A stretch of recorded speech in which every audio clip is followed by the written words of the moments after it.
Sosday à tous, l'autre jour je vous ai montré la dégustation de la crème brûlée par le cobaye.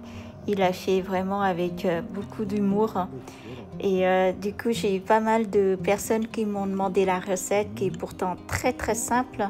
Il n'y a pas grand chose, il n'y a pas forcément une technique spéciale, mais il faut juste savoir que la cuisson d'une crème brûlée se fait au bain-marie au four avec des températures à ne pas dépasser. Du coup, dans cette vidéo, je vais vous montrer comment je le prépare, en tout cas moi, comment je le prépare, comment je le comprends dans la recette traditionnelle. Tout d'abord, je fais bouillir 500 ml de crème entière en particulier. Moi, j'ai utilisé la crème entière. Et ensuite, j'ai mis une gousse de vanille de Madagascar que j'en possède parce que c'est une amie qui me l'a donnée. Lorsque la crème est bouillie, vous le réservez de côté. Et ensuite, je pèse 100 g de sucre en poudre. Et ensuite, j'ai utilisé 6 jaunes d'œufs. Les œufs, il faut que ce soit les œufs frais. Moi ici, j'avais une boîte d'œufs bio que j'ai acheté au marché. Donc, je ne garde que les jaunes d'œufs. J'en utilise 6 et je vais travailler le sucre et le jaune d'œuf jusqu'à obtenir un mélange un petit peu blanchâtre.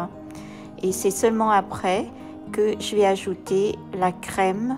La crème qu'on a bouillie et qu'elle a bien refroidi. Donc petit à petit, vous allez travailler avec un fouet de cette façon. Voilà. Donc vous allez obtenir un liquide blanchâtre avec de la crème, du jaune d'œuf et du sucre. Et vous pouvez ajouter une pincée de sel, comme c'est un dessert. Moi, je mets toujours une pincée de sel. Quant à la vanille, j'avais déjà décortiqué les graines de vanille dans la crème. Donc la crème, il faut bien attendre qu'elle soit bien refroidie avant de mettre dans le mélange des œufs et du sucre. Et voilà, la recette, elle est toute simple, elle est finie. Il ne reste plus qu'à cuire. Donc ici, la cuisson se fait au bain-marie au four. Pour la cuisson, j'ai mis 140 degrés, à peu près 45 minutes. Pour 500 ml de crème, 6 jaunes d'œufs et 100 g de sucre, ça me permet d'avoir 6 ramequins remplis de cette taille-là. Entre 40 et 45 minutes, je les ressors du four et ensuite je vérifie la cuisson si c'est cuit ou pas. Pour cela, je prends un ramequin et je le secoue tout doucement et quand je vois que le centre bouge, vibre et que la crème reste collée au bord de ramequin, c'est que la cuisson est bonne. Et ensuite, vous mettez une nuit au frigo et le lendemain, vous pouvez déguster. Ici, le cobaye est en train de faire le caramel avec du sucre de cassonade en fait.